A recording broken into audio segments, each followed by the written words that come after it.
In 1982, the three members of the Police recorded their final album in separate rooms. Not separate studios, the same building, AIR Studios Montserrat, but separate booths, with walls between them, and a producer shuttling between rooms because the men inside could no longer be trusted to stay civil with one another. Stuart Copeland brought a video camera. He filmed everything. The footage shows a band at the absolute peak of its commercial power, and three people who'd run out of ways to speak to each other without starting a fight. Every Breath You Take became one of the best-selling singles in recorded history. The 1983 tour grossed $40 million. None of that changed what was already true inside those booths. One of the three men had already decided the band was finished. The others just didn't know they were recording the ending, which raises the only question that matters. Why would someone walk away from the biggest band in the world at the exact moment it reached the top? This wasn't only a creative conflict, it was a conflict over who gets to author the story. Gordon Sumner was born in 1951 in Wallsend, Northumberland, in a terraced house in the shadow of the Swan Hunter shipyard, one of the largest on the River Tyne. The noise was part of the silence. The smell of metal and river water was simply the air. His father was a milkman. The shipyard was the horizon, not a metaphor, a literal one. The view from the street, the sound in the walls.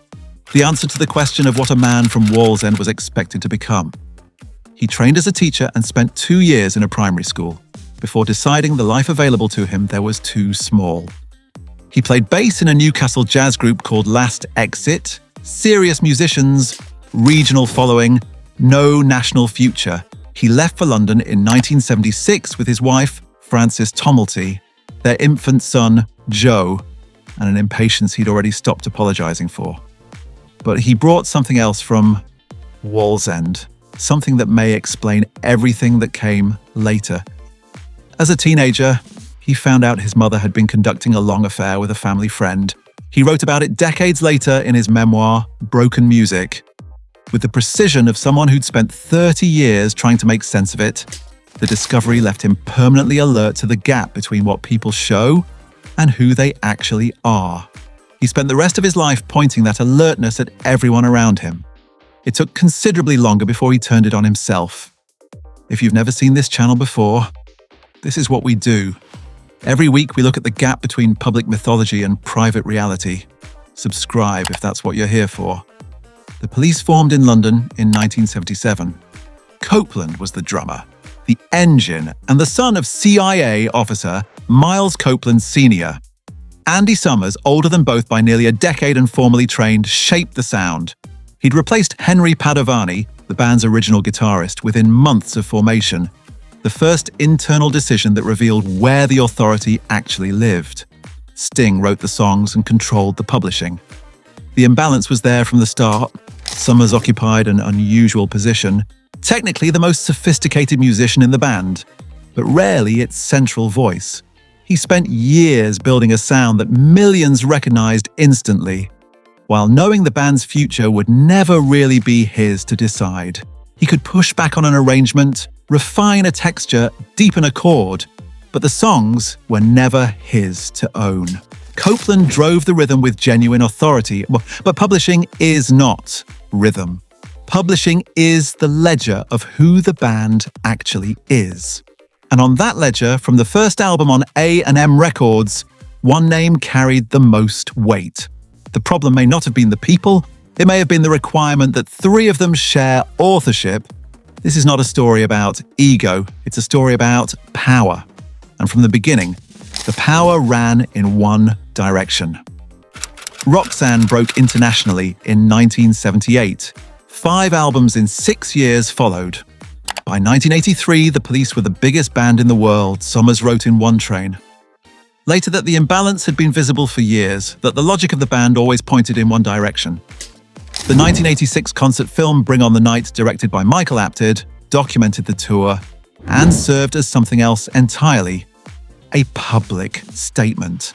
Sting talks in it about the limitations of pop, about needing collaborators who could challenge him. He barely mentions the Police. He didn't need to.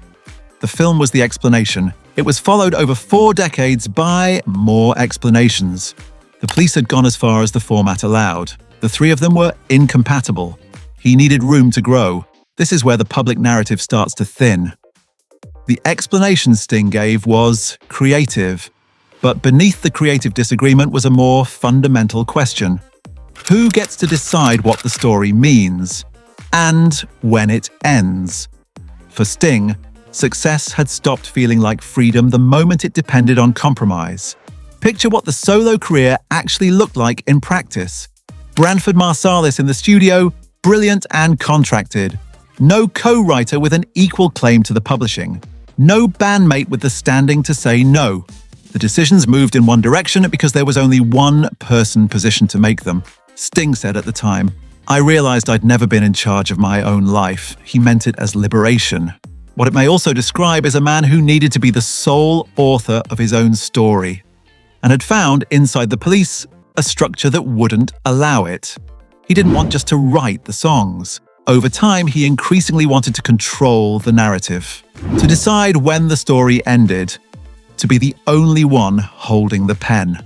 That may be the real answer to the question we started with. The qualities that made Sting extraordinary as a solo artist were the same qualities that made the Police impossible to sustain. At this point, the public version of the story ends. What followed is the part that complicates everything. The Police reunion ran from 2007 through 2008, managed in part by Miles Copeland III, Stewart's brother, who'd handled the band throughout their original run. $358 million. Stadiums on multiple continents. Not a single new song. They could still fill stadiums. They just couldn't imagine a future together. All three participated. All three gave interviews suggesting the experience was familiar in ways that weren't entirely comfortable.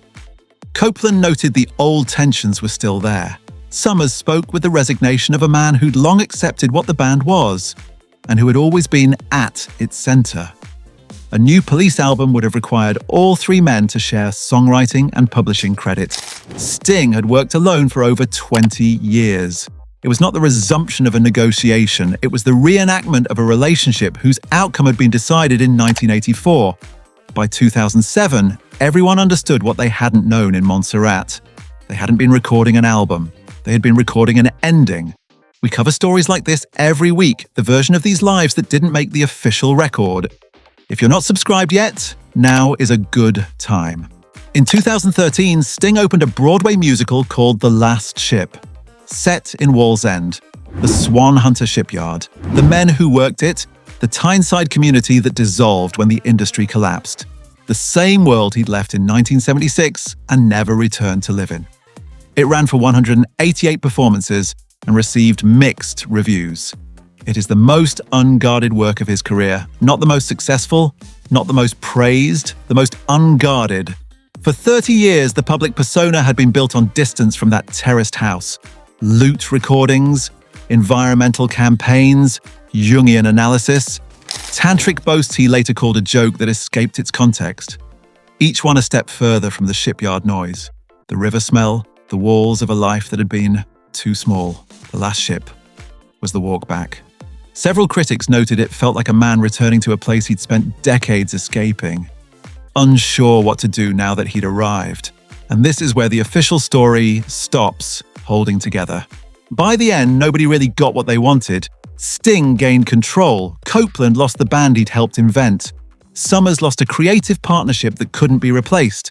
And the man who needed to be the sole author of his own story found himself in his 60s writing a musical about the place he'd spent a lifetime trying to leave. The justifications are not false. The Police had a ceiling. The jazz collaborations produced real work. Nothing like the sun and the soul, Cages Carry Weight the Police format couldn't have generated. The justifications are just, in the way of all justifications, incomplete. Every successful partnership eventually faces the same question. How much control are you willing to surrender to create something larger than yourself? Most people never have to answer it in public. Sting did. And the answer cost 3 people something they couldn't get back. Stuart Copeland made a film from his own footage and called his bandmate a dictator. Sting wrote a memoir and called it Liberation. Both of them are telling the truth. They are just telling it from opposite sides of the same wall.